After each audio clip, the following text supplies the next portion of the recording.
Minister of Justice and Constitutional Development Mameloko Kabeye has confirmed that several officials at the Investigating Directorate Against Corruption, IDAC, have been suspended pending disciplinary proceedings. The suspended officials are senior investigators Brian Padayachee, Sunil Bellochun, and Dylan Perumal, with the announcement made alongside details about IDAC's staff composition. Padayachee recently appeared before the Madlanga Commission, where he was questioned about IDAC's investigation into crime intelligence head Lieutenant General Dumisani Khumalo. Perumal has also recently been the subject of allegations raised in a criminal complaint lodged by MP Fadiel Adams. The minister did not provide further details regarding the disciplinary proceedings against the three investigators. Kabeye also responded to concerns over the racial composition of IDAC's 146-member staff complement, rejecting suggestions that the directorate is dominated by Indian prosecutors and investigators. According to the figures presented, IDAC has 56 African investigators, 10 colored investigators, 7 Indian investigators, and 11 white investigators. Among prosecutors, there are 20 African, 7 Indian, and 13 white officials. The minister said the staffing figures demonstrate that IDAC reflects South Africa's broader demographics. She stressed that allegations of wrongdoing should be addressed irrespective of the race of those involved, while confirming that the suspensions of Padayachee, Bellochun, and Perumal remain subject to disciplinary proceedings. Individuals within institutions who either abuse their power or violate their oath of office or deviate from operational norms and standards at whatever level must be held accountable. What has also come to light is that there are individuals who deliberately and have deliberately been deviating from established norms and standards, deviated from written standards and standard operating procedure to achieve their own goals and ends within IDAC. It is accountability mechanisms that we must strengthen in institutions so that there is no impunity and rogue elements that can undermine our work, and they have to be dealt with decisively. You will recall that 3 weeks ago, myself and the NDPP launched the Office of IDAC Oversight, that is currently led by Judge Takalani Rowling, which its task is investigating complaints or any alleged improper conduct or any conduct which has resulted in an improper or prejudice on the part of any person by IDAC. This office will strengthen accountability, safeguard public confidence, and uphold the integrity of the Investigating Directorate Against Corruption. In addition to the oversight, IDAC requires internal operational improvements to strengthen accountability, efficiency, and effectiveness. We have commenced with a process aimed at facilitating a comprehensive reset of the Investigating Directorate Against Corruption, aimed at rebranding and repositioning the Directorate to enhance its effectiveness, strengthen its institutional identity, and ensure its long-term success in delivering on its mandate. The NDPP, who will outline in detail some of the issues as we deal with this media briefing, has communicated that the various activities are underway to rebuild trust and public confidence, which include the following amongst others. Under Human Resource Management and Development, the branch has been tasked to commence with a process of analyzing the job profiles against CVs of the people who are holding the positions in IDAC. This analysis of all 146 staff members in IDAC will be completed by the 14th of August 2026. All employees in IDAC will undergo lifestyle audit as a matter of agency. A skilled, experienced investigator is being appointed by the SIU to be seconded to the NPA to conduct a full case audit on all cases.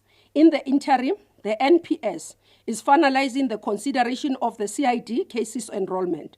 All Section 28, 1 and 13 authorization will be evaluated against mandate, intake criteria and referral mechanisms.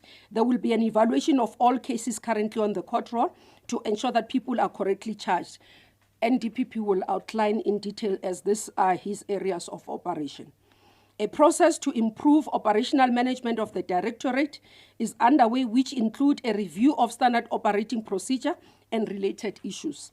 IDAC will ensure that they build a sustainable in-house capacity to deal with digital forensic matters. I have, as the Minister, placed Mr. Dylan Perumal on suspension from his position as the Chief Investigator of South Africa's Investigative Directorate against Corruption, pending disciplinary action and disciplinary processes. And the NDPP, in terms of his powers, also in terms of authority, you would understand that there are delegations at which level you deal with what,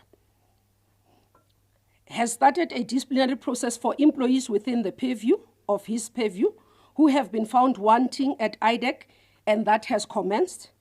Mr. Brian Padayachee and Mr. Suleiman Bellochun have already been suspended pending disciplinary proceedings against them. I'd like to just start off and pick up on what the Minister has indicated.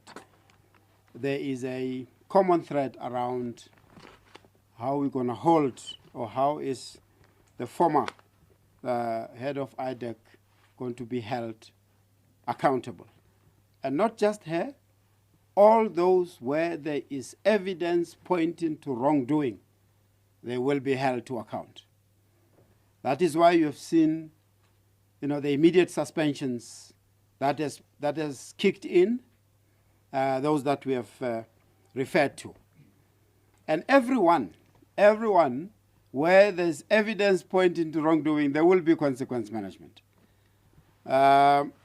We are following on the Madlanga Commission, and we do get information that, amongst others, enables us to identify those that we need to act on. So the accountability spectrum, and the list may not be exhaustive. Right? We hold you accountable as an employee, right? And you know that Advocate Johnson has resigned. That obviates the question of holding her accountable as an employee. That would have required an inquiry and. But the resignation, as we always say, and we have said that even when we were at SIU, that those that are found wanting and those that have contributed to wrongdoing will be held to account even though they've resigned. Now, another aspect of the spectrum of accountability is that if there's evidence pointing to criminal action, and you may have followed on the Madlanga Commission, even Advocate Johnson herself indicating that, and that's why she has opted not to answer some of the questions, because there's investigations that are underway. So we will pursue those so that they're investigated appropriately, and they're investigated by SAPS. And when the investigations are complete, we will make sure that the prosecutorial decisions are taken. And for matters of this nature, because they emanate from Madlanga, we've got independent prosecutors that are allocated to the Madlanga task team. They will be charged with ensuring that independent prosecutorial decision. The other aspect, of course, the other spectrum of accountability is whether there's, any damages that anyone would have caused to an organization, and that's in the realm of civil action. We will go through all the information on hand, and if we realize if there's evidence pointing to any of the actions that we need to take in that regard, we will do so. And the another spectrum is that, are there any regulatory infractions that have been committed or professional infractions? The Minister indicated that there are those who have already referred to the Legal Practice Council. So all this will be looked at. But another important part is that there's complaints that continue to come in, and they are referred to the IDAC judge.